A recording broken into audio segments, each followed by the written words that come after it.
quais serão os próximos desafios de Argentina e Espanha depois dos títulos continentais. O que as seleções campeãs têm em comum? Hoje a gente discute sobre isso aqui no Rotas da Bola. Tudo sobre futebol internacional. Rotas da Bola. Fala aí, pessoal, bem-vindo, bem-vinda, tá no ar o Rotas da Bola 140. Hoje a gente vai falar sobre Argentina e Espanha, sobre os torneios continentais das seleções, um balanço, mas principalmente a projeção, né? O que dá para esperar? Estamos há 2 anos de mais uma Copa do Mundo que temos, né, mais seleções, um contexto diferente, mas 2 equipes fortíssimas vindo aí. A Espanha campeã da Euro e a Argentina campeã da Copa América. Eu sou o Pedro Abílio e no podcast Videocast de Futebol Internacional de O Tempo, tô de volta aqui com o meu parceiro Fred Jota. Tudo bom, Fred? Tudo bom, Pedro. Curtiu ou não curtiu? Curti e muito. Aliás, eu preparei aqui a pergunta de 0 a 10. Nota para a Copa América, Fred? 4. Rapaz... E para a Euro? 7. Muito bem, vamos entender um pouco mais sobre esses votos aí do Fred J. Vou dar... eu queria saber a média. Eu vou dar 7 para a Copa América e 8 para a Euro. Tudo bem. Na média, então, 6 para a Copa América e 7,5, né? 7,5 por aí. Para a Eurocopa de 2024. Vamos começar falando sobre a Argentina, sobre mais um título dos comandados do Lionel Scaloni, sobre mais um título da seleção argentina. A Argentina faturou nos Estados Unidos o título de número 16 na história em Copas Américas, né, juntando com lá aquelas edições primárias do torneio. É a maior campeã e depois de passar aí quase 30 anos, né, foram 28 anos, de 93 até 2021, quando ganhou do Brasil aqui no Maracanã, e volta a conquistar títulos relevantes, com a Copa do Mundo no meio do caminho, com a finalíssima contra a Itália, uma Argentina que se acostumou a levantar o caneco, viu, Fred? Pois é, isso, a Copa América do Brasil, em 2021, deu à Argentina o gás que ela precisava. Ótimos jogadores, seleções até mais recheadas de talento do que essa, mas que não, sempre paravam no meio do caminho, faltava um DNA vencedor ali. Mas esse DNA vencedor vem com uma questão chamada estabilidade. Na hora que o Scaloni entrou, baixou um pouco a poeira, chamou a galera ali para jogar junto com ele, começou a moldar aquele time que ganhou 4 taças numa vezada só. Agora, era favorita, possivelmente a maior favorita, mas em termos da competição como um todo, fez o que tinha que fazer, mas a Copa América não me agradou. Uma competição que teve mais seleções, né? Por conta da edição acontecer nos Estados Unidos, com equipes da CONCACAF, e mesmo assim a sensação de que tecnicamente não mudou em nada o torneio, né, Fred?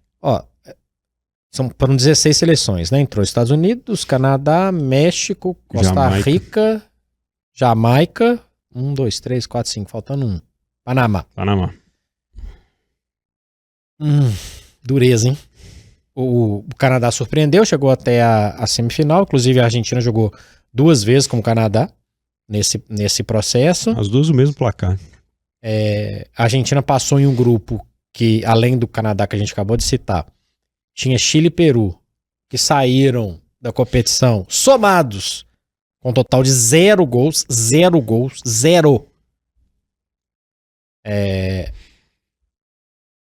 O Canadá mostrou um processo de evolução. Agora, Estados Unidos abaixo, o México talvez o pior que eu vi. Não lembro de ter visto uma seleção mexicana tão ruim. Costa Rica, limitadíssima.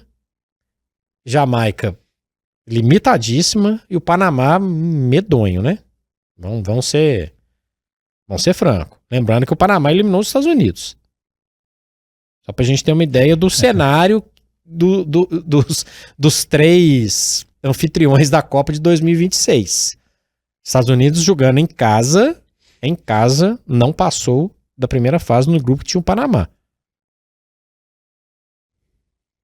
Simples assim, né? Simples assim. É. O outro adversário, não vou nem discutir, que era Bolívia. Um era Uruguai, ok. O outro era Bolívia, que é lamentável, né? Então, assim, muitos jogos ruins, muito ruins. Vai ter Bolívia e Panamá. Sabe? Chile e Peru. Eu citei aqui, né? Obviamente foi 0-0. Os jogos do Canadá, se apresentaram evolução, em nenhum momento foram brilhantes. A seleção brasileira infinitamente abaixo. Então, eu tô vendo aqui, quem que sobrou? Argentina, lampejos do Equador, que poderia ter eliminado a Argentina. Uma evoluçãozinha do Canadá aí, legal. A Venezuela, o Uruguai, em vários momentos, e depois da Argentina, aí acho que foi ok, é a Colômbia. A Colômbia tem potencial para muita coisa. A Argentina fez o que tinha que ser feito, era a favorita, venceu, tem jogadores que fazem diferença. Não é qualquer seleção que tem o Lautaro Martínez no banco que pode entrar e fazer um gol do título. Aí ele entra no lugar do Julián Álvares, que é um jogador de alto nível. Mas, francamente, que competição, para mim, eu tô falando dentro do campo, de fora daqui a pouco a gente fala. A Copa América teve 70 gols em 32 partidas. O Fred já falou, nenhum desses marcados por Chile ou Peru. Mas, ainda sobre os números, né, e as curiosidades, o James Rodrigues foi eleito o melhor jogador do torneio. Aí eu te pergunto, Fred, a gente já discutiu isso aqui outras 2 vezes no Rotas da Bola recentemente. Um jogador que nem relacionado para os jogos do São Paulo foi eleito o melhor de um torneio continental como esse. Ele volta a se destacar pela sua seleção enquanto está vivendo um momento ruim no clube. Acho que o James ainda tem mercado por aqui, ele vai jogar no futebol brasileiro, ele vai voltar para a Europa. Ô Pedro, quando a gente vê as atuações do James na Copa América, ele tem nem para queimar. Ah, beleza, joga mais na seleção. A gente quase que tem um episódio de Rotas da Bola dedicado ao James Rodrigues. Ele tem bola. Ele no mesmo jogo, no primeiro tempo da estreia da Colômbia, né? Ele simplesmente deu 3 assistências. Fez gol. Cara, assim, ele é muito bom de bola. Sabe jogar. O Zubeldia vai arrumar espaço pra ele, arrumar um esquema pra ele, aí eu já não sei, são outros 500. Mas que ele tem lenha pra queimar, tem. A não ser que ele não queira. Eu vou jogar pela seleção. Tem ali meu lugar cativo, sou capitão, dono do time. O Luiz Dias, eu sou ídolo do Luiz Dias. E beleza. E depois aí eu vejo o que eu vou fazer. Eu vou jogar na MLS. Porque a sensação que dá é que independente de onde ele estiver nos próximos 2 anos, ele vai estar na Copa em 2026 com esse mesmo protagonismo, essa mesma responsabilidade com a seleção. Imagino que sim. Mas que ele tem lenha pra queimar, tem. A questão é o seguinte, eu vou reunir ali com a seleção ou vou encarar um Brasileirão, uma Libertadores, mata-mata Copa do Brasil, que a cobra vai fumar. Agora de 3 em 3 dias não é muito forte dele, não. Né? 3 dias, um dia em Fortaleza, um dia em Caxias do Sul. Aí no meio do caminho tem uma viagem pra Argentina na Libertadores. Não sei se eu quero isso não, eu quero jogar lá na MLS, lá bater aquela pelada de fim de semana com o Messi, com o Soares e boa. Mas que lenha pra queimar ele tem. Bom, o Fred já falou do grupo da seleção da Argentina e a Argentina fez 3 vitórias com 5 gols feitos na fase de grupos e nenhum gol sofrido.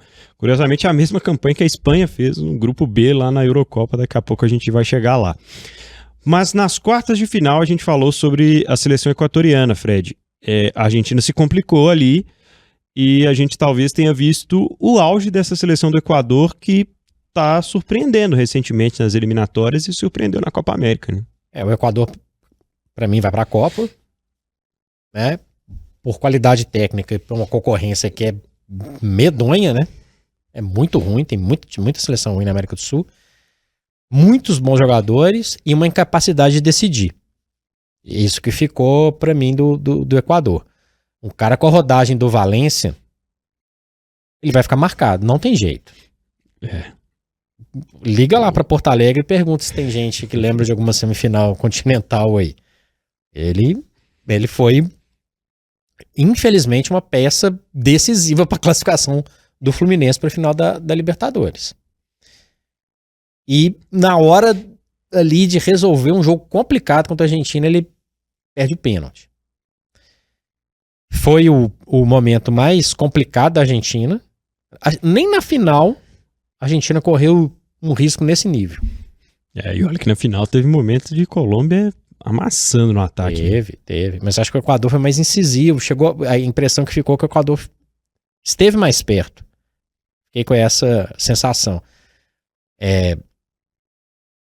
A Argentina, ela é natural, eu acho, Pedro. Seleções darem um momento de baixo ali. A seleção se encontra muito pouco, né? Então tem momentos de oscilação. E o Equador tem muitos jogadores bons. Muitos jogadores bons. O conjunto é muito bom. Então, assim, eu imaginava que ia ser um jogo complicado. Imaginei que ia dar a Argentina, mas talvez não pelo caminho que foi. O Equador foi bom até a hora de ter que decidir. A hora que teve que decidir, falhou. Talvez o pênalti perdido pelo Valência teria levado o Equador à vitória, né? Não era uma garantia, né? Óbvio. Mas era um momento do jogo muito especial ali. E impressionante, né? Quando não vai nele, vai na trave, né? O Dibu, impressionante. Em disputas de pênaltis recentes, o que mais chama atenção nessa seleção argentina realmente é o seu goleiro. Depois a Argentina volta a bater o Canadá, que já tinha vencido na fase de grupos. Não dá nem para dizer que teve dificuldade, né, no jogo da semifinal. E, enfim, na decisão, sofre um momento de muita pressão da Colômbia. Acho que o início de jogo da seleção colombiana é muito incisivo, é muito vertical. A Argentina consegue resistir e depois disso passa a fazer o seu jogo. Quando o Messi começa a aparecer mais para o jogo, ele começa a ser caçado. E aí vem a cena que talvez seja a mais repetida, né, dessa Copa América, que é a lesão do Messi e o choro dele no banco de reservas. Ele sai no início do segundo tempo, ainda assim o Lautaro entra para fazer o gol e o Lautaro Martínez foi o artilheiro, né, da Copa América, marcou 5 gols, sendo que ele só foi titular em um jogo, lá na fase de grupos, ao longo de toda a competição. O Fred citou bem o Julián Álvares. Para a gente fechar o assunto seleção argentina, Dibu Martínez, Montiel, o Cucho Romero, Lisandro Martínez e o Tagliafico na defesa, Depou, Enzo Fernandes, McAllister e Di Maria. Messi e Julián Álvares foi o time base da Argentina. O Di Maria já anunciou que não vai jogar mais pela seleção e a gente imagina que todos esses ainda tenham, né, uma base para formar a seleção da Argentina que defende o título mundial daqui a 2 anos, né, Fred? Lembrando que o Otamendi faz parte do grupo, mas também é um jogador que, né, está dando adeus para não ter oficializado isso. É a base de 2022. É o time de 2022. E aí, quando precisa mudar, entra Lo Celso, entra Montiel, entra, enfim... Lautaro Martínez. Né? O Scaloni tem boas opções. Inclusive o passe pro gol é do Lo Celso, né? Do gol da final do Lo Celso. Agora, como foi importante o Depou, né? Nossa. Impressionante, raçudo. Tá em toda parte do campo e marca bem e sai jogando. Ele não é o Falcão. Ele é um primor, um volante habilidosíssimo, hipertécnico, mas é extremamente eficiente. É o cara assim, eu quero que tenha esse cara no meu time aí. Dá esse cara aqui. Esse cara aqui pra tomar conta do meio de campo, pra marcar, pra dar gás. Muita bola. Pra mim, se a gente for pegar a campanha da Argentina como um todo, pra mim, Depou foi o melhor. E o Messi oscila, né? O Julián Álvares oscilou. O Dibu é aquele personagem que a gente conhece e tal, decisivo. Mas na média, jogou muita bola. Verdade. Jogou muita bola.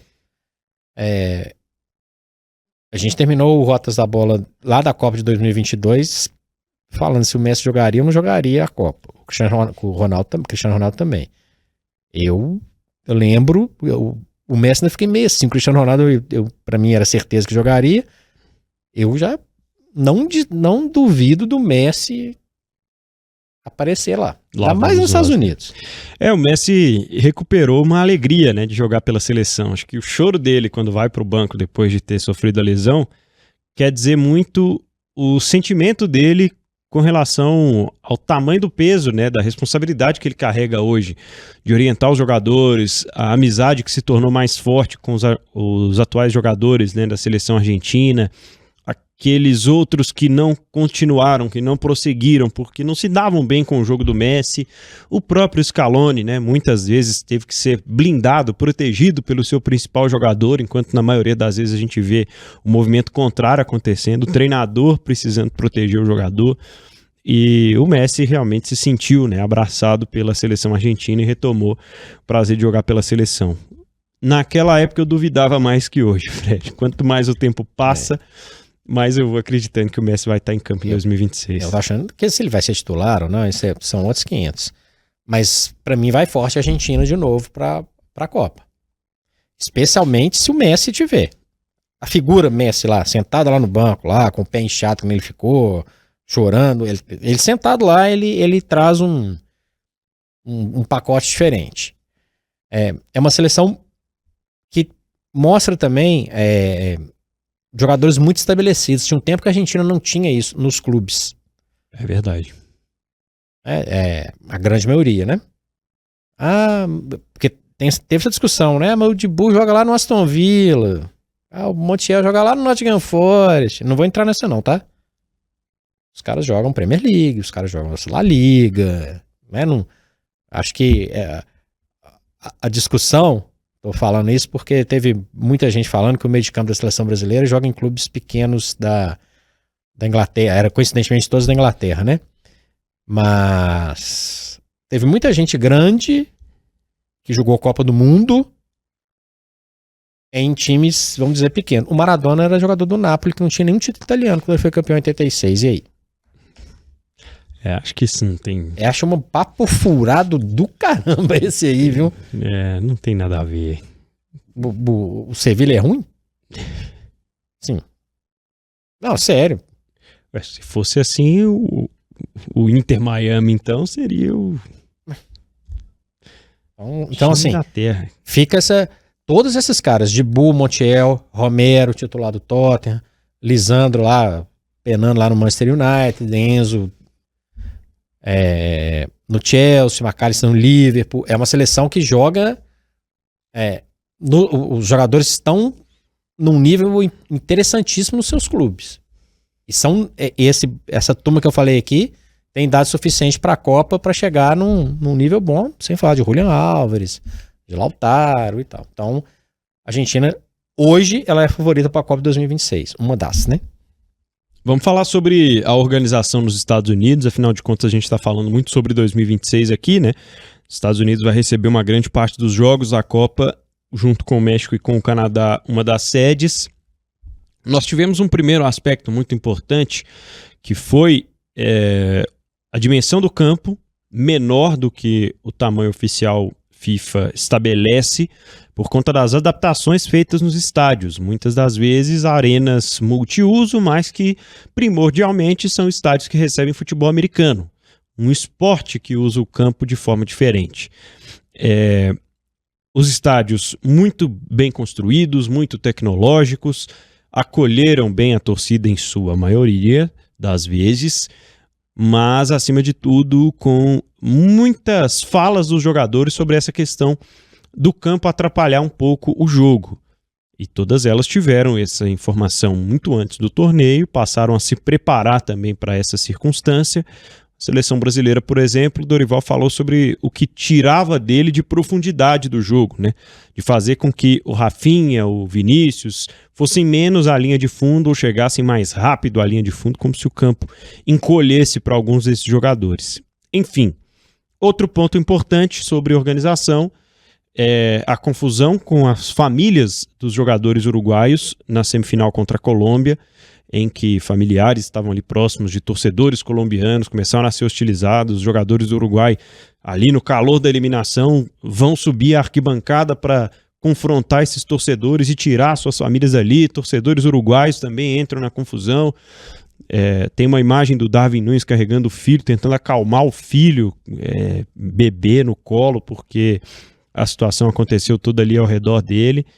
E aí, quando a gente imaginava que aquilo já era o cúmulo do absurdo, né? As famílias dos jogadores vêm o novo episódio da decisão, né? Com mais de 1h30 de atraso para começar a final, porque torcedores sem ingressos estavam no perímetro do estádio, pularam o estádio, passaram por tubulação, passaram por segurança, derrubaram grade, fizeram o que fizeram para estar dentro do estádio sem ingresso, porque, poxa, há quantos anos a gente ouve falar do tal perímetro FIFA, né?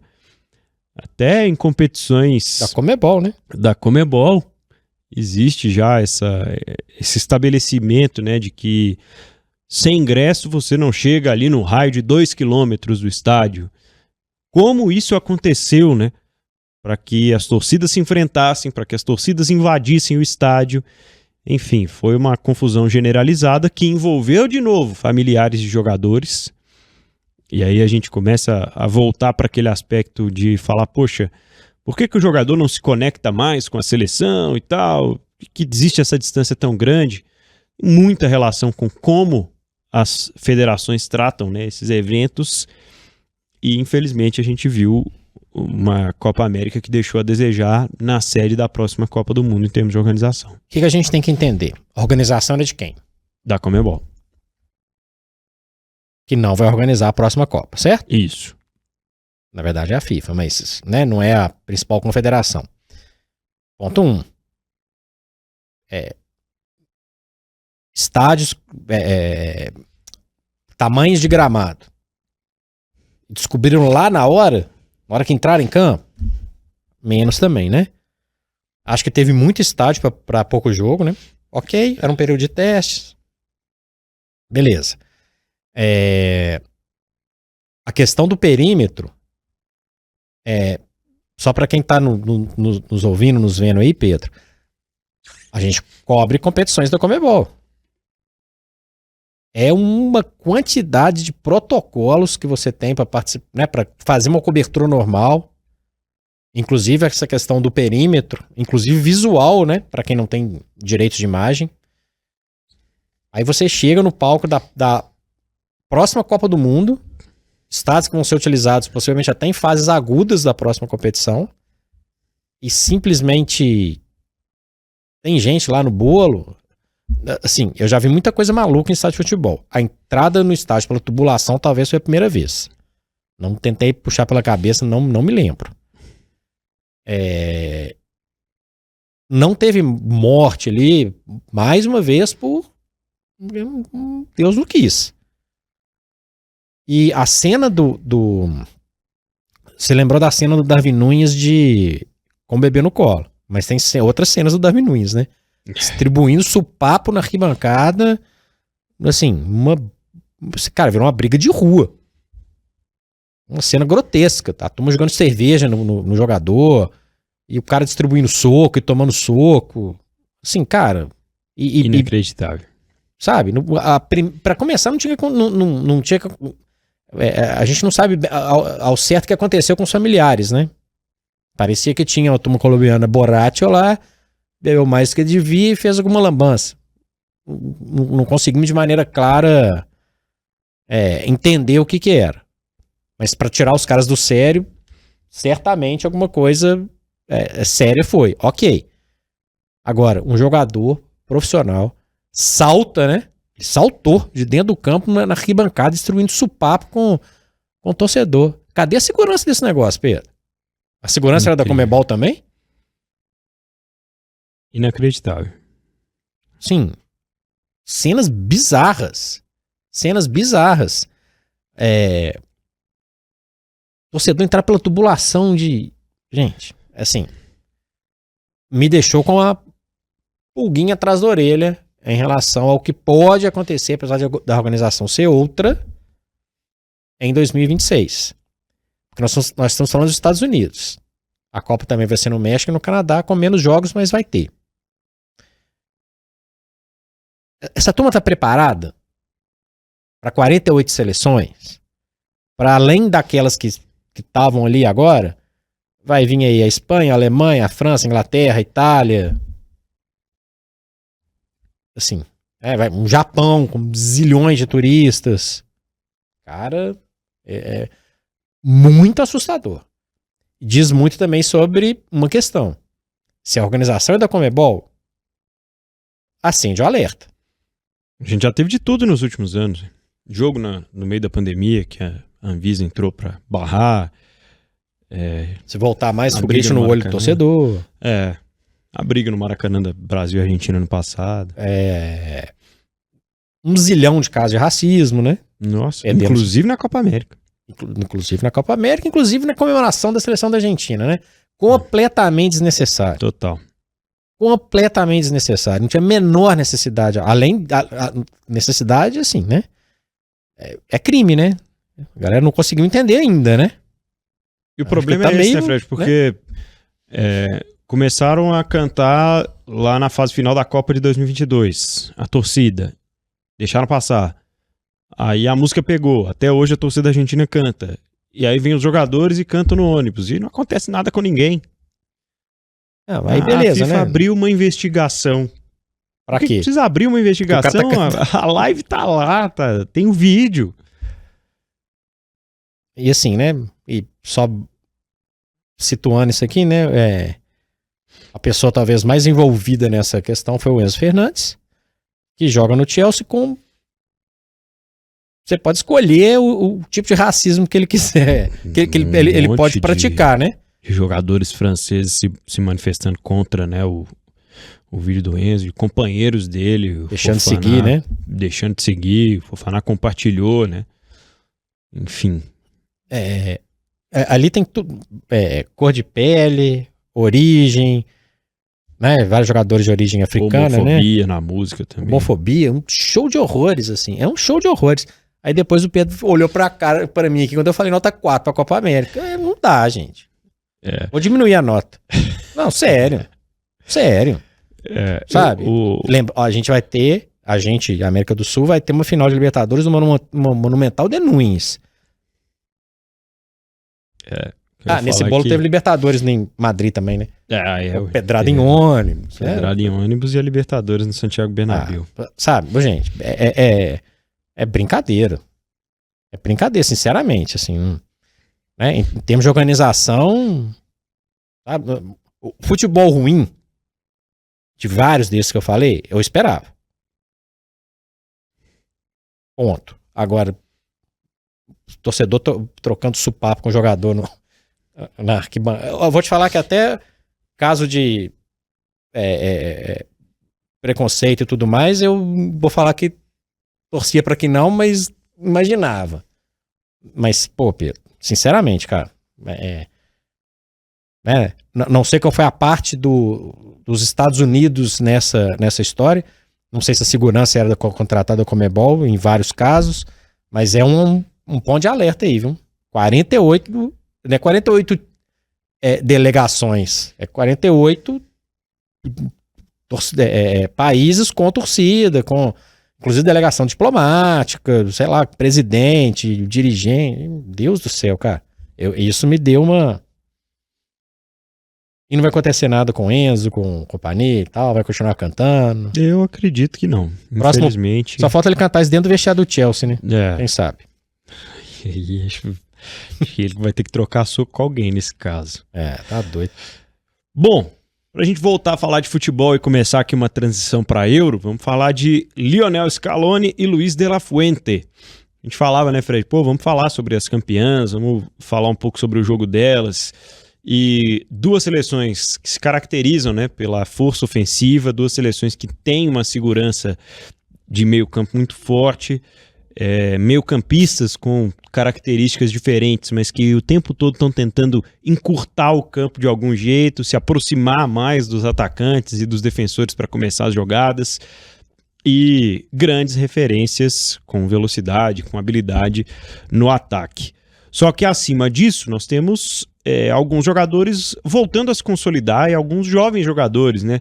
Vai falar do Julián Álvares, né? Que finalmente foi o titular absoluto nessa disputa contra o Lautaro Martínez. Mais que o Lautaro tenha sido o artilheiro, o Julián Álvares tecnicamente passou a entregar mais, taticamente participa mais do jogo do que na Copa passada, por exemplo. E aí a gente vai para a seleção espanhola e tem o Lamine fazendo 17 anos no meio da competição, né? Um dia antes da decisão. E treinadores que colocam suas seleções para jogar para frente, conquistam títulos, ou a partir de agora, né, com o De La Fuente entrando nessa história, e que vem das categorias de base dessas seleções, Fred. A Argentina é um pouco mais zoneada essa história, né? Sim. Né? É um time que joga um pouco mais na força do que na organização que a Espanha tem, né? Eu digo zoneada, bagunçada na retaguarda mesmo, Uhum. tá?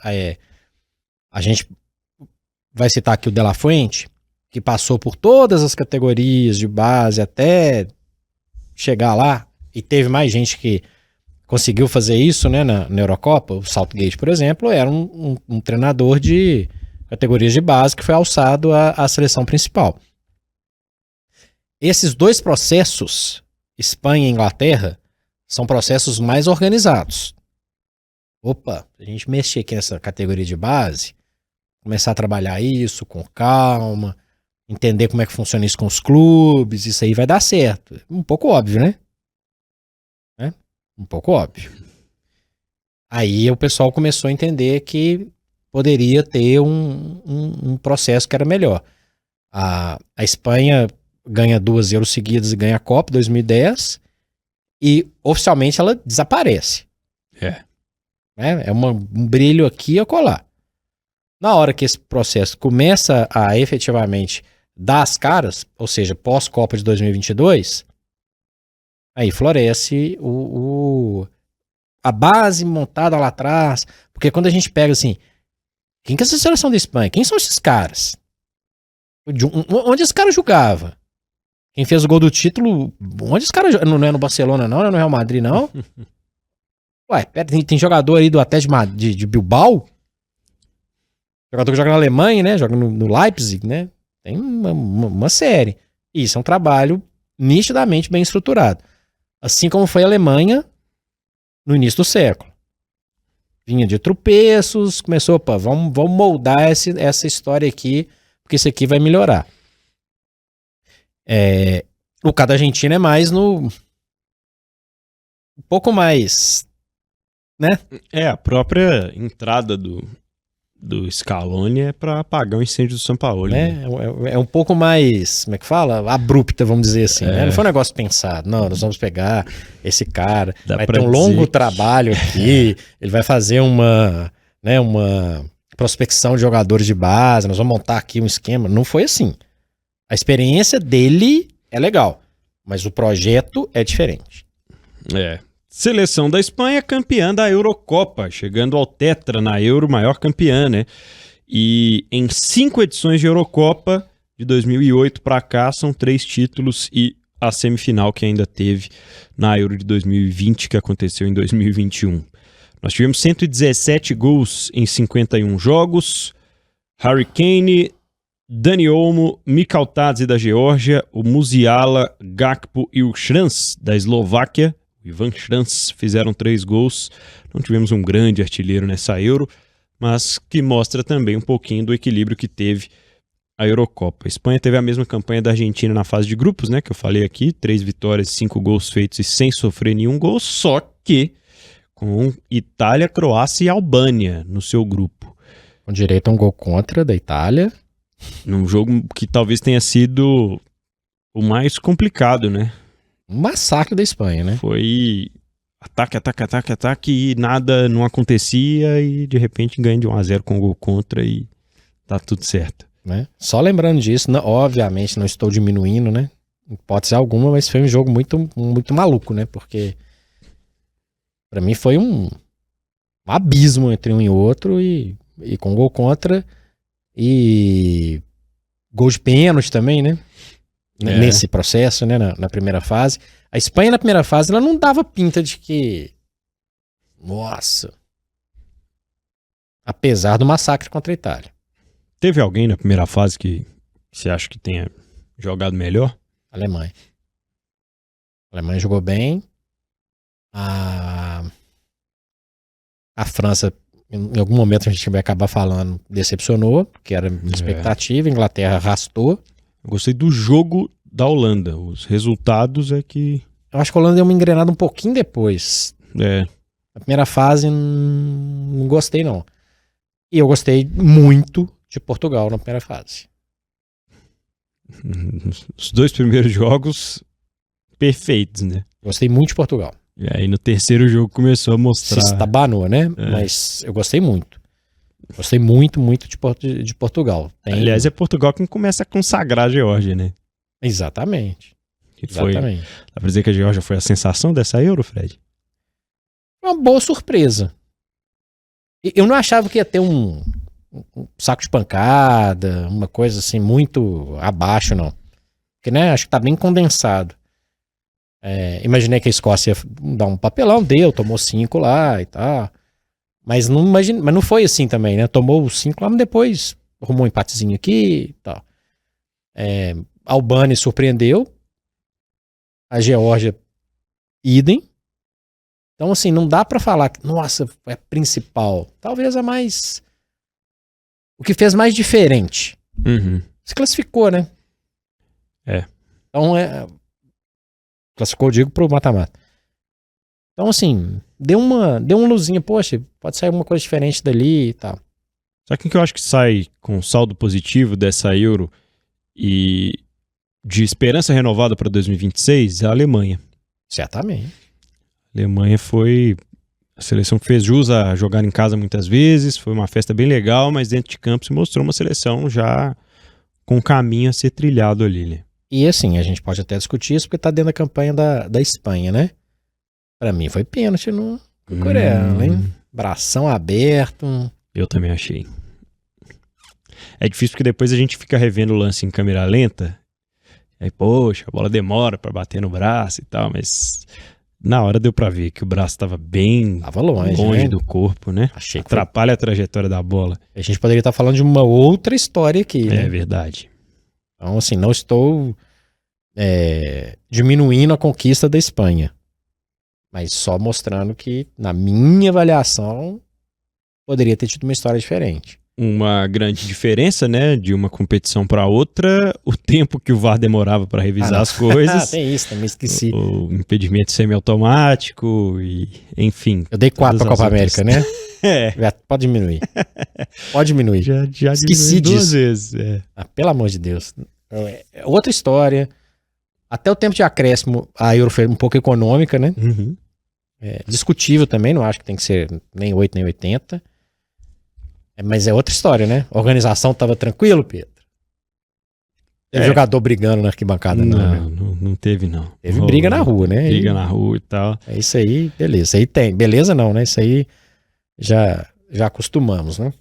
Aliás, as imagens de ruas tomadas na Alemanha pela torcida são bem legais, né? Os holandeses, os croatas, os alemães, os ingleses, todas as torcidas foram bem legais de acompanhar. A Alemanha é um país central na Europa, então facilita essa entrada, né? Teve muito país vizinho, né? Holanda, Bélgica, França, Áustria, que pra mim foi muito bem. A Espanha próxima, tinha Dinamarca, né? Também fez festa. E assim, não tô falando que tem que ser restrito a esse cenário não, tá, Pedro? Mas só pra entender. Quando essas competições são realizadas em países com tradição futebolística, também tem um clima diferente. Né? Com todo o respeito, o futebol tem que ser jogado no mundo inteiro, independentemente do lugar. Mas é diferente uma competição na Alemanha do que uma competição no Catar. Ainda mais uma competição que vinha de uma edição esvaziada, né? Que aconteceu em vários lugares. Estava prevista para ser uma grande festa pelos 60 anos da Eurocopa, né? E aí veio a pandemia e esfriou muito o clima de Euro e adiou. Enfim, acho que tudo isso contou para que fosse realmente uma festa muito legal a Euro 2024, né? Muito legal. Muito legal. Bom, vamos falar um pouquinho sobre as individualidades, né? Já que tínhamos muita expectativa para os desempenhos de alguns jogadores que estão concorrendo à Bola de Ouro. Primeiro dizer que o melhor da Euro foi o Rodri, o meio-campista espanhol eleito oficialmente pela UEFA. O Lamine Yamal foi o melhor jovem jogador e tivemos outras boas atuações individuais que a gente pode lembrar aqui. Sem Bellingham em destaque, sem Mbappé em destaque. O Mbappé, aliás, dá uma entrevista bem legal na eliminação da França, que é falando, poxa, eu realmente peço desculpas porque eu desempenhei muito abaixo do que eu esperava, muito abaixo do que eu achava que eu podia desempenhar nessa Eurocopa. E foi uma entrevista assim, muito consciente, muito inteligente da parte do Mbappé e coesa com o que a gente viu de fato do desempenho dele em campo, que não foi nada legal. E aí, sem Bellingham, sem Mbappé, Vini Júnior nem apareceu direito na Copa América, inclusive suspenso no momento decisivo, e a disputa da bola de ouro segue em aberta, Fred. Segue aberta. Lampejos do Bellingham, né? O gol de bicicleta, né? A assistência, né, pro Palmer na final e tal. Lampejos. Sinceramente, não merece. Mbappé, não merece. Né? O Bellingham ganha do Mbappé porque ele é campeão da Champions League. Esse videocast / podcast elogiou muito o Rodri, hein? Melhor da Euro.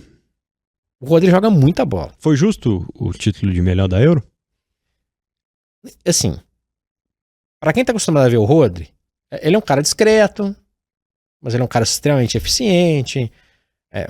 Quantos jogos o Rodri, Manchester City e Espanha perdeu nos últimos não sei quantos anos? Perdeu, sei lá, em 2 anos ele deve ter perdido 4 jogos. Somados 2. O cara é um absurdo. O tanto que ele defende, o tanto que ele consegue manter a defesa, a linha de zaga protegida, o quanto que ele é um cara de distribuição de bola, o quanto que ele é um cara de transição ali da defesa pro ataque. O Rodri joga muita bola. Difícil ver um cara da condição tática do Rodri disputando esses títulos individuais, né? Alguém pode falar, mas não tem mais aquele craque, não tem aquele... Né? Na verdade, não teve nenhum grande goleador. Sei lá, se o Yamal tivesse feito 5 gols, era ele. Né? Mas ele é um cara muito eficiente, porque tem uma briga também, né? O melhor do mundo uma vez foi o Ronaldo, o Ronaldinho, o Zidane. Esses caras não estão no nível histórico, pelo menos ainda, perto desses caras.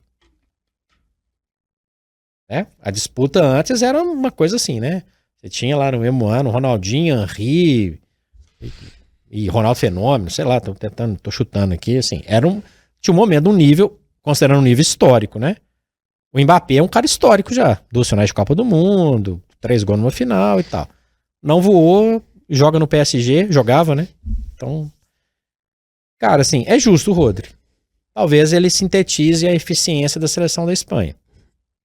É difícil tirar da seleção espanhola esse título de ter os melhores jogadores individualmente, as melhores atuações individuais. Eu gostei muito do jogo individualmente do Gakpo na Holanda, o jogo do Musiala na Alemanha foi muito legal. O Wirtz também, pra minha opinião. O Wirtz também jogou bem, concordo com você, mas a gente teve o Nico Williams arrebentando nessa Eurocopa, o Yamal, o Rodri jogou muita bola. Em seleção espanhola realmente foi a que mostrou um pouco mais de repertório, né? Teve essa dificuldade enorme para poder passar, porque, beleza, fez 4-1 na sensação do torneio, talvez, a sensação do torneio é a Geórgia. Mas aí vem pelo caminho a final contra a Inglaterra, foi um jogo que não dava para a Espanha impor o estilo de jogo dela o tempo inteiro. Por mais que a Espanha tenha tido mais bola, tenha tido mais volume, não dava para ser tão dominadora. Dava para fazer isso contra a França? Foi um tiroteio o jogo. Não sei como que esse jogo terminou 2-1. E ainda teve a vitória sobre a Alemanha, adversários muito fortes que fizeram que a Espanha, né, precisasse mudar um pouco o seu repertório. Mas gostei muito das atuações individuais. No fim das contas, né, acho justo pelo que produziu o Rodri como um todo nessa seleção espanhola, representa muito. E legal a representatividade do Morata também, né? Um capitão meio apagado, um cara muito contestado, mas foi uma liderança, se tornou uma liderança. Eu tô ficando velho mesmo, porque o Morata agora é um cara sério, líder da seleção e tal. Com braçadeira e tudo mais, né? Exatamente. E os vices, as equipes que ficaram em segundo lugar, Fred Jota, Colômbia e Inglaterra, o que o futuro os reserva? Para mim, 2 com grande potencial. A Colômbia chegou na final da Copa América com 28 jogos de invencibilidade.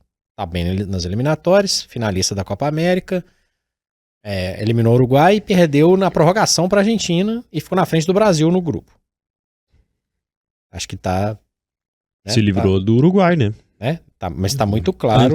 Antes, né? Tá muito claro, né, assim, o trabalho do Néstor Lourenço, que foi auxiliar de um argentino, né, do Pekerman. E vejo que tem uma geração muito interessante. O Luiz Dias é muito novo, o Arias é novo, tem jogadores... nós estamos falando mais da seleção do Ospina, Mina, Pablo Armeiro e companhia limitada, não. Mina no banco, aliás, né? É uma seleção rápida, uma seleção técnica, veloz e guerreirona. Um grande destaque do Mojica, né? O lateral, jogou muito. Bom jogador. O Munhoz que fez lambança não jogou a final, né? Uma cotovelada idiota, né? Eu tava jogando muito bem. Uma cotovelada no jogador do Uruguai na semifinal. Me agrada a Colômbia. É a Colômbia que às vezes a gente visualiza lá da década de 90, uma seleção mais alegre, mais aberta. Vejo com bom potencial e me parece com um trabalho sólido. Ponto. Inglaterra, o potencial tá nos nomes. Poucas seleções podem reunir, igual reuniu dessa vez, o melhor jogador de La Liga, que era o Bellingham, o melhor jogador da Premier League, que é o Phil Foden, o artilheiro da Europa, que era o Kane, que jogou abaixo, na minha opinião. Todos jogaram abaixo, né? Talvez por minutos jogados / eficiência, o Cole Palmer deve ter sido o melhor jogador da Euro, né? Jogou poucos minutos e foi muito, muito bem. Vice-artilheiro da Premier League, perdendo só pro Haaland. Tem um bom jogador, jogadores com muito potencial. Mainu, por exemplo. O Declan Rice, pra mim, numa seleção de melhores, é porque ele joga mais ou menos na posição do Rodri, né? Aí ele perde. Mas se colocasse os dois, é uma baita dupla ali pra sair jogando, hein? Jogou muita bola. Tem muitos caras bons. E aí, como eu falei antes, tem a questão do Southgate, que o erro dele é não conseguir fazer esses caras brilharem. Aí nós vamos discutir o tempo que ele tem para trabalhar, que é diferente de trabalhar no clube, trabalhar na seleção. Alguém que consiga ter, ao mesmo tempo, do meio para frente ali, Rice, Mainu ou o Alexander-Arnold, Saka, Kane, Bellingham, Foden, com o Walker, que é um ótimo lateral, com o Stones na zaga. Se isso é um time, vai ganhar a Champions League. Né? Mas não é um time. É uma seleção que você reúne menos vezes e tal. E o Southgate não conseguiu. Talvez ele vai ficar marcado por isso. Talvez não, né? Ele já é marcado por isso. Se você pegar em termos históricos, a contribuição dele é positiva. A Inglaterra tinha chegado pela última vez com algum destaque em alguma coisa, semifinalista da Copa de 90. Foi semifinalista na Copa de 2018, semifinalista da Nations League. Beleza, não vale tanto, mas tá lá. 2 finais seguidas de Euro, e nesse meio de campo é uma quarta de final contra a França, na Copa do Mundo, encarando a França. Então, assim, acho que alguma coisa ficou para trás ali. Então, assim, tem bons jogadores. O investimento na base é nítido, que tá aí. É uma seleção nova. Você tira o Kane aí, Pickford e o Walker. O resto é uma seleção muito nova, com uma capacidade enorme de render ainda por algum tempo. Agora, quem que vai ser o técnico? Para mim tem potencial, tem futuro e tem possibilidade de quebrar esse gelo aí de 60 anos sem título. Depende de quem você colocar no banco. E aí é uma discussão que vai ficar aí por um tempo. Vai esperar o Pep Guardiola até o final do contrato do Manchester City? O Pep gostaria disso? Vai encontrar 3 meses? Não sei. Acho que não, tá? Vale pro Klopp também. Pochettino toparia? Ele tá abaixo desses dois que eu citei. É difícil dizer. Difícil dizer. Mas assim, na mão, Possivelmente esses nomes que eu falei juntos no mesmo lugar, jogando no seu melhor nível. Aquela sensação de, ó, a gente tá te procurando para ser o treinador da Inglaterra, a gente precisa que você fique calado, não faça nada, não atrapalhe e Só fala pra esses caras jogarem. deixe os jogadores resolverem. Eu acho que tem potencial enorme. Tem potencial enorme. Ah, mas tem uma zica danada. Tem um peso gigante. O técnico pegar e falar, pelo amor de Deus. É a responsabilidade, né? Vai começar o Todo Scammy mundo Home, é agora, e tal, e tem expectativa, e tal. E lembrando outra coisa, né? A Euro 2028 é na Inglaterra e na Irlanda. Então, assim, um eventual tropeço na Copa do Mundo, o cara já chega com um abacaxi gigante pra jogar em se casa. chegar, né? Vai ter que chegar em casa, vai ter que ganhar e não sei o que e tal. Só que nós estamos falando de um processo de 4 anos. Em 2 anos, esses caras são novos ainda, Pedro. Então, Verdade.